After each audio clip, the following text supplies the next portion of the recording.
Après les terres rares, les matériaux rares dans rénovation-et-travaux.fr du 24 mars 2021. Bois, acier, menuiserie, matériaux isolants, plastique, fournitures électriques, colle, vernis ou peinture, tous ces matériaux sont en pénurie ou risquent de le devenir. Les causes ? Forte hausse de la demande suite au Covid-19, ce qui a incité les pays producteurs à satisfaire leur marché intérieur plutôt que l'exportation. En outre, le coût de transport a fortement augmenté. Le prix d'un conteneur au départ de la Chine est passé de 1 500 € à 7 000 € en un an.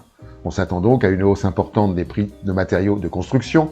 Les menuiseries en PVC ont par exemple augmenté de 30% entre septembre 2020 et mars 2021. Le marché tient décidément toutes ses promesses.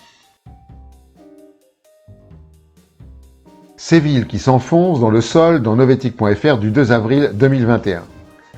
1600 milliards de kilogrammes, c'est le poids de la masse urbaine de la ville de San Francisco, l'équivalent de 7 millions de Boeing 747. Le poids est tel que la lithosphère commence à s'affaisser de 80 mm depuis 1860. À cette époque, la population était de 114 000 habitants. Aujourd'hui, elle est de 7 millions. D'ici 2050, 70% de la population mondiale habitera les métropoles, une grosse masse pour de petits territoires. Venise s'enfonce de 10 mm par an. Téhéran s'enfonce de 5 cm avec des zones dont le niveau baisserait même de 25 cm annuellement. Les villes côtières sont en effet particulièrement touchées.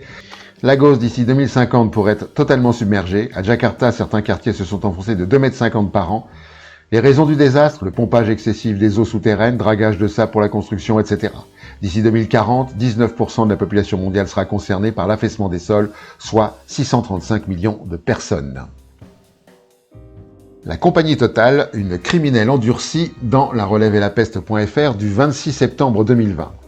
400 puits de pétrole est le plus long oléoduc chauffé au monde qui devrait traverser l'Ouganda et la Tanzanie. Voilà à quoi se résume le projet de Total pour aller chercher les dernières larmes de l'or noir. Celles qui pleureront sont les 16 000 familles qui vont être expropriées. L'eau des puits sera contaminée, le lac Albert d'une superficie de 5 300 km² réputé pour sa biodiversité sera touché, cerné par la construction de 419 puits de pétrole. Gare à celles et ceux qui dénoncent le projet, 3 journalistes et 6 défenseurs de l'environnement ont été arrêtés par la police de Hoima en Ouganda. Juliette Renaud, des Amis de la Terre, témoigne. Après avoir interdit toute culture dans certaines zones, Total aurait dit aux habitants qu'ils sont autorisés à avoir juste des cultures saisonnières, qui prennent moins de 3 mois à pousser. Mais ces dernières ne permettent pas de subvenir aux besoins de leur famille, voire ne poussent pas dans certaines zones. Qui ou quoi peut arrêter cette monstruosité ? La France au régime sec dans bonpote.com du 6 avril 2021. Les records de sécheresse en France ont été largement battus en 2018, 2019, 2020. La sécheresse a progressé en région méditerranéenne. Ainsi, le climat de la région de Béziers et de Montpellier est devenu semi-aride. Des villes comme Toulouse ou Millau sont devenues méditerranéennes. On considère qu'aujourd'hui la France est à 15% méditerranéenne et qu'elle le sera à 50% d'ici à la fin du siècle. Le futur s'annonce sec. La première moitié du XXIe siècle voit augmenter la probabilité d'apparition de sécheresse. Au milieu du siècle, on peut s'attendre à une intensification de l'assèchement des sols superficiels.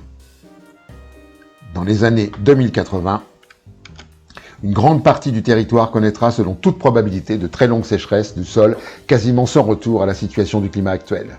Inutile de rappeler ici les conséquences désastreuses des sécheresses qui ne se limitent pas à l'agriculture, à la végétation et à l'eau. Le conflit syrien trouve son origine dans une sécheresse violente qui a mis en œuvre la trinité infernale, sécheresse, exode rural, guerre. Les terres agricoles disparaissent transformées en déchetterie chimique dans Reporter.net du 6 avril 2021. D'après une étude de l'Université de Sydney publiée le 29 mars 2021, 64% des terres agricoles présentaient des niveaux de pesticides chimiques supérieurs à ce que les normes industrielles considèrent comme des concentrations sans effet. Et que près de 31% des terres agricoles mondiales, dont 60% de terres agricoles en Europe, présentent un risque élevé de pollution par des pesticides qui peuvent s'infiltrer dans les réserves d'eau et avoir un impact sur la santé humaine. En Asie, 4,9 millions de km² sont considérés comme étant à haut risque. La Russie, l'Ukraine et l'Espagne constituent l'essentiel, 62%, des zones à haut risque en Europe. Pouvons-nous nous souhaiter encore bon appétit ? Et pour finir, la connerie de la semaine.